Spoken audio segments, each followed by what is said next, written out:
Hey everyone, it's Jeannie, and today I'm sharing a card that is part of the Pretty Pink Posh product release blog hop. I will be using the stamp set called Leafy Spring Wreath for my card today. I went into this card thinking that I would create a card that's kind of like a faux masking, mainly because I just didn't feel like masking today and I wanted to do a rainbow wreath. So you see I'm stamping on white cardstock, but this will go on navy cardstock. So I'm stamping out the wreath and then the two birds and a bow. I'm coloring up the birds and the bow in Copic markers, nothing super fancy. I wanted the birds to be white because I am going with a rainbow wreath.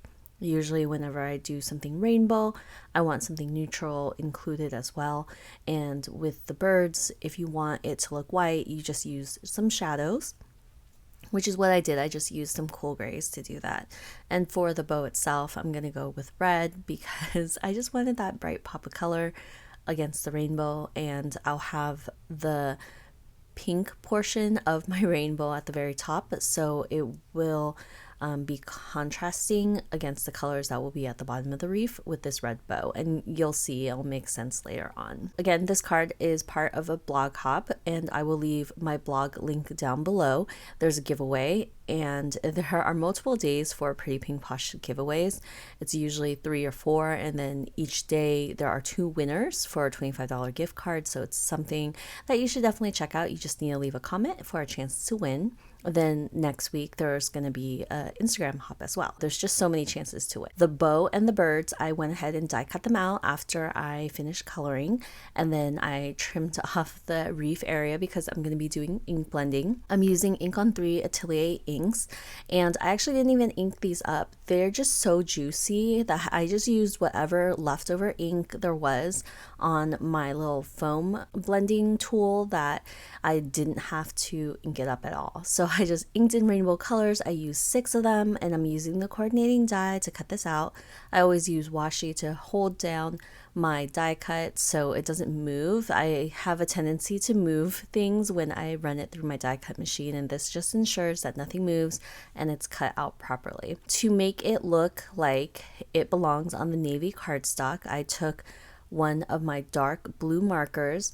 It is a B99, and I'm just going to color around the leaves, and this will give the effect of me masking without masking because it will blend into the cardstock that I'm using. And I sped it up because it's literally me just coloring around the leaves.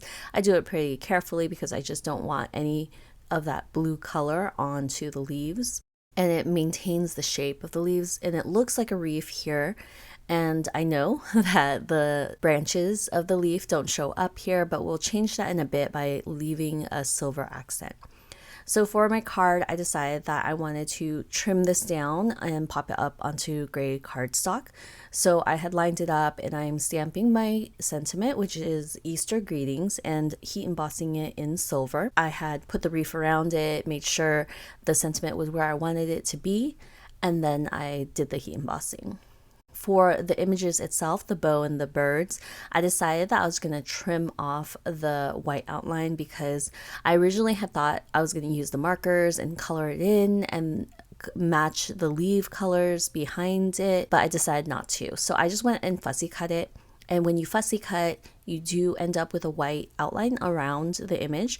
So I just went in with a Memento black marker and lined the edges so it looked super cohesive. And when I put this together, it looks like I masked all my images, even though I didn't. Because I use this navy color, I am going in with a silver pen, and it's just a silver Jelly Roll pen, and drawing in the little branches. And this just gives it a pop of color, and it makes it look more like a wreath, so everything is connected instead of like floating leaves.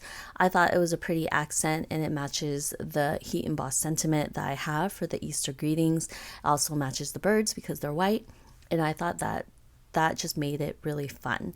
So for that bow, as I mentioned, I didn't want it to clash with any of my rainbow colors, so I put the pink that at the very top for the card, and then I'll be putting the bow at the bottom. I decided to pop this up on foam tape, and this is the best part. Like with masking, you never get any dimension, but here, because we're doing some fake masking, I was able to pop it up on foam And then I trimmed this down to, I think, 4x4 square because I wanted to add it to my gray cardstock, and mainly because this wreath takes a good amount of space on my card, but it does leave a bit of space on the top and the bottom, as you can see.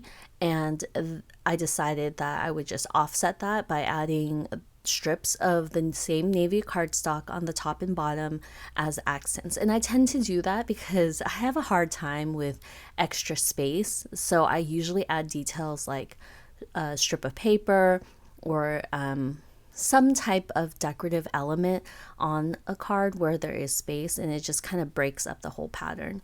So then once I add the strips of paper, I'm going to go ahead and add my bow and the birds directly on the wreath, and it looks super cohesive. There's no white outline.